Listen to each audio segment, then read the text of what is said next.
Hello student, नमस्कार। I M C ए के sir from के कॉमर्स एकेडमी नासिक। दोस्तों, आपका फिर से एक बार स्वागत है के सी ए के यूट्यूब प्लेटफॉर्म पे। स्टूडेंट्स, अगर आप चैनल पे नए हो तो डेफिनेटली सब्सक्राइब और साथ ही साथ बेल आइकन पे क्लिक करना, सो दैट नेक्स्ट वीडियो जैसे ही आएगा सबसे पहले अपडेट आपको मिलेगा और आप देख पाओगे। स्टूडेंट्स, फिलहाल हम बात कर रहे हैं NEP 2020 नेशनल एजुकेशन पॉलिसी 2020 के हिसाब से जो न्यू सिलेबस आया है उसमें FY BCom सेमेस्टर नंबर 1 में एक ऑप्शनल सब्जेक्ट है जिसका नाम है फंडामेंटल्स ऑफ बैंकिंग। तो फंडामेंटल ऑफ बैंकिंग ये सब्जेक्ट एग्जैक्टली किसने लेना चाहिए और इस सब्जेक्ट का कंटेंट क्या है, दोनों चीज़ें हम देखेंगे। सो पहला सवाल, ये सब्जेक्ट किसने लेना चाहिए। स्टूडेंट्स, ग्रेजुएशन कंप्लीट करने के बाद बहुत सारे स्टूडेंट्स का ड्रीम होता है कि मुझे बैंकिंग में करियर करना है। बैंकिंग में करियर करना मतलब बैंक के जो कॉम्पिटिटिव एग्जाम्स होते हैं जैसे कि IBPS, SBI PO, RRB, SBI, even RBI, तो ऐसे n नंबर ऑफ एग्जाम्स होते हैं। डिफरेंट बैंक्स के अलग अलग पोस्ट के एग्जाम्स निकलते रहते हैं। सो बैंक में अगर आप जॉब करना चाहते हो, मतलब छोटे से क्लर्क के लेवल से लेकर तो अगर मैनेजर तक बहुत सारे डिफरेंट पोस्ट होते हैं बैंक में, तो अगर आपका ड्रीम जॉब है बैंकिंग करियर जॉब करना है तो डेफिनेटली ये सब्जेक्ट आपको इंटरेस्टिंग रहेगा, क्योंकि आपका पैशन जो है बैंकिंग तो उसकी तरफ आपको लेके जा रहा है सब्जेक्ट, तो डेफिनेटली आपको पढ़ने में मज़ा आएगा। दूसरी चीज़, ये सब्जेक्ट और किसने लेना चाहिए। सो स्टूडेंट्स, जिसको बैंकिंग का स्ट्रक्चर जानने में मज़ा आता है, फिर सपोज बैंकिंग एग्जैक्टली वर्क कैसे करता है, बैंकिंग, म्यूचुअल फंड वगैरह ये सब चीज़ें अगर आपको पसंद है then you can think for this. And again, अगर आपको थ्योरेटिकल चीज़ें ज़्यादा पसंद है, लर्निंग ज़्यादा इजी लगता है आपको, और हाँ, अगर कम स्टडी करके भी आप लिखना चाहते हो, भर के लिखना चाहते हो, बहुत ज़्यादा लर्न करने की ज़रूरत नहीं है, तो उसके लिए डेफिनेटली ये सब्जेक्ट अच्छा है। स्टूडेंट्स, ये सब्जेक्ट एक रियलिस्टिक सब्जेक्ट है, क्योंकि बैंक ये कोई इमेजिनरी चीज़ नहीं है कि आपने नहीं लिखी हुई है। बैंक हम डे टू डे लाइफ में देखते हैं और उससे रिलेटेड ये सब्जेक्ट है, तो डेफिनेटली आपको नॉलेज के लिए भी अच्छा ही है। ठीक है। सो स्टूडेंट्स, अब ये सब्जेक्ट के अंदर का कंटेंट जान लेते हैं। सो जैसे कि आप देख सकते हो, फंडामेंटल ऑफ बैंकिंग 1 ये जो सब्जेक्ट है बच्चों, इसका वेटेज है 4 क्रेडिट स्कोर के लिए है। ये ऑप्शनल सब्जेक्ट है। 8 ऑप्शन दिए गए हैं सब्जेक्ट के, जिसमें से 2 सिलेक्ट करने हैं आपको कोई भी, तो वो 8 की लिस्ट में ये एक सब्जेक्ट है फंडामेंटल ऑफ बैंकिंग। स्टूडेंट्स, सबसे पहले बैंकिंग के बारे में पहले से जानेंगे, डायरेक्ट बैंक से शुरू नहीं करेंगे। बैंक मतलब पहले से जानेंगे। पहले तो बैंक जो वर्ड आया इसका ओरिजिन, मतलब मीनिंग, डेफिनेशन और ओरिजिन देखेंगे। बैंक, ये बैंक आया कहाँ से। इससे डायरेक्टली हम तो जाते हैं बैंक में, जाते हैं अकाउंट ओपन करते हैं, पैसे डिपॉजिट करते हैं, विड्रॉ करते हैं, लेकिन ये बैंक पहले था या नहीं था, तो कब से था और वो कैसे आया, तो पूरा ओरिजिन हम देखेंगे। Next is evolution of banking in India. बच्चों, आज के डेट में जो बैंकिंग हम यूज़ करते हैं वो बहुत एडवांस लेवल का है, मतलब कहीं पे जाना ही नहीं है, QR कोड स्कैन कर दिया, पेमेंट कर दिया, सेकंड में एक क्लिक पे पेमेंट कर देते हैं, तो इतने लेवल पे बैंकिंग बढ़ चुका है। लेकिन किंतु परंतु बंधु, ये banking step by step over a period of time growth होते गया और इवोल्यूशन होते होते बैंकिंग आया। तो इवोल्यूशन हम देखेंगे कि बैंकिंग कैसा था, कैसा है, मतलब ऐसा टाइम टू टाइम देखेंगे। Next, structure of Indian banking system. India में जो बैंकिंग का सिस्टम है, सबसे ऊपर बैंकों का बैंक, जैसे देवों के देव महादेव, बैंकों का बैंक महाबैंक बोले तो रिजर्व बैंक। यस बच्चों, रिजर्व बैंक ऑफ इंडिया ये सुप्रीम बैंक है इंडिया में, लेकिन वो स्ट्रक्चर किस तरीके से है, इंडियन बैंकिंग का स्ट्रक्चर किस तरीके से चलता है, वो हम देखेंगे। Last, functions of bank. Bank करता क्या है एग्जैक्टली। तो बैंक के जो फंक्शंस है वो 2 कैटेगरी में डिवाइडेड है, एक तो प्राइमरी फंक्शन और सेकेंडरी फंक्शन, तो ये दोनों भी हम इसमें देखेंगे। नेक्स्ट, चलो अभी डिसाइड कर लिया कि हमें बैंक में जाके अकाउंट ओपन करना है, कैसे किया जाए। तो बच्चों, रियल लाइफ में ये बहुत काम में आने वाली चीज़, क्योंकि अगर अभी स्टूडेंट हुआ, मे भी ऐसा हो सकता है कि आपका अकाउंट अब तक ओपन नहीं हुआ है, लेकिन अभी ग्रेजुएशन में आ चुके हो तो यू आर एलिजिबल, आप एलिजिबल हो, आप खुद का अकाउंट ओपन कर सकते हो। 18+ के बाद ऑफकोर्स अकाउंट पहले भी ओपन हो सकता है माइनर का, बट उसके फंक्शनैलिटी कम होते हैं। आप 18+ हो जाओ, मतलब अडल्ट बन जाओ, तो जो बैंकिंग के जो एक्सेस होता है वो ज़्यादा मिलता है, बहुत सारी चीज़ें कर सकते हो। ठीक है। तो बच्चों, जो प्रोसीजर है अकाउंट ओपनिंग का और ऑपरेट करने के रिलेटेड, तो सबसे पहले दिया है procedure for opening a deposit account. अगर आपको अकाउंट ओपन करना है, सर अकाउंट कौन सा, सिर्फ नाम उन्होंने क्या यूज़ किया, डिपॉजिट अकाउंट, मतलब फिर वो आप सेविंग अकाउंट है, करंट अकाउंट है, फिक्स डिपॉजिट अकाउंट है, तो वो ठीक है, जो भी, मतलब प्रोसीजर सेम है।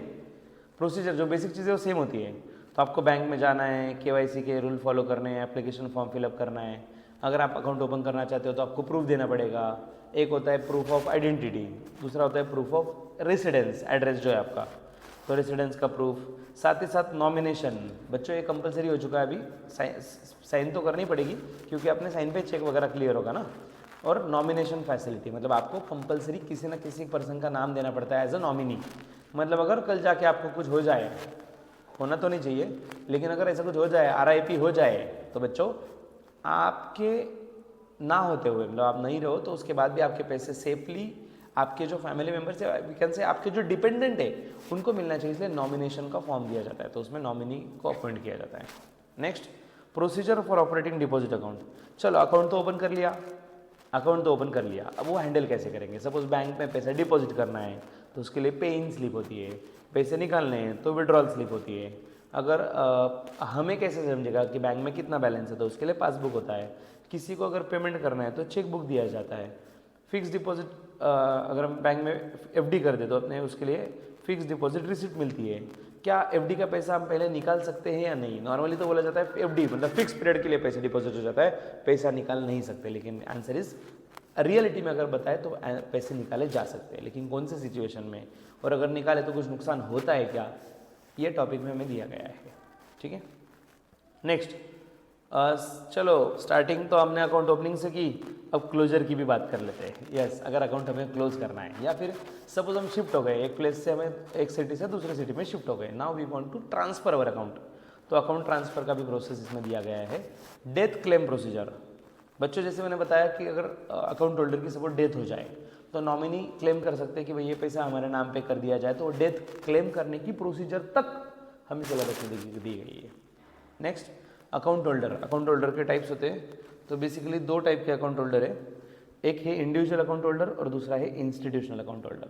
इंडिविजुअल मतलब इंसान, हम में आप जैसे, मतलब हम जो इंसान है normal individual, minor, married, unmarried, woman, male, female, सब लोग, तो ये इंडिविजुअल हो गए। इंस्टीट्यूशनल मतलब जैसे कि बिजनेस का अकाउंट, इंस्टीट्यूशनल मतलब बिजनेस का अकाउंट, फिर वो सोल प्रोप्राइटरशिप हो, पार्टनरशिप हो, कंपनी हो, हिंदू अनडिवाइडेड फैमिली हो, किसी भी तरीके का, तो बिजनेस का अकाउंट मतलब इंस्टीट्यूशनल, और नॉर्मल अकाउंट बोलते हो इंडिविजुअल, इंसान का अकाउंट रहा तो इंडिविजुअल। ठीक है, ऐसे दो टाइप होते हैं। नेक्स्ट, सर बैंक में इतने पैसे रखते हैं हम, बैंक उसका करती क्या है? आचार तो डालेगी नहीं, पैसे का आचार कैसे लगेगा?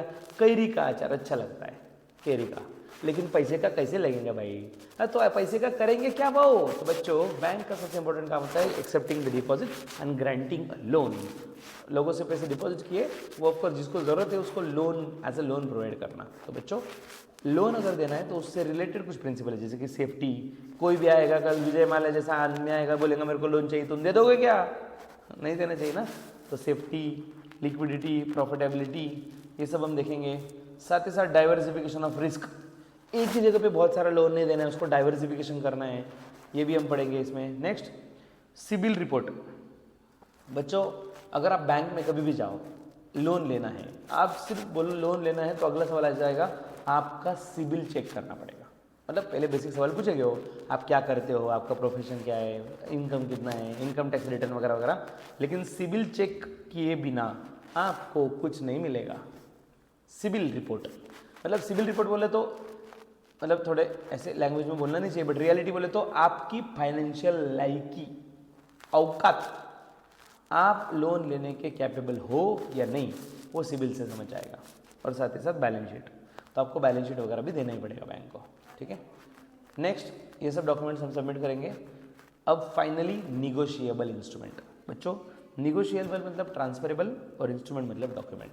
तो जो ट्रांसफरेबल इंस्ट्रूमेंट है, अभी सबसे इंपॉर्टेंट इसमें चेक होता है बैंक में, इंस्ट्रूमेंट में।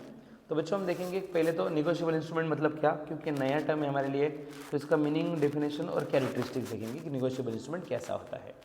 तो बेसिकली निगोशिएबल इंस्ट्रूमेंट तीन टाइप के होते हैं। ओके, एक है प्रॉमिसरी नोट, दूसरा है बिल्स ऑफ एक्सचेंज और तीसरा है चेक। नाम के लिए तो हमें तीनों दे दिए, निगोशिएबल इंस्ट्रूमेंट एक्ट 1881 उसमें तीनों दिए गए हैं। तो यहाँ पे ट्रेलर के लिए, ट्रेलर में तीनों दे दिया, डेफिनेशन, मीनिंग और कैरेक्टरिस्टिक्स।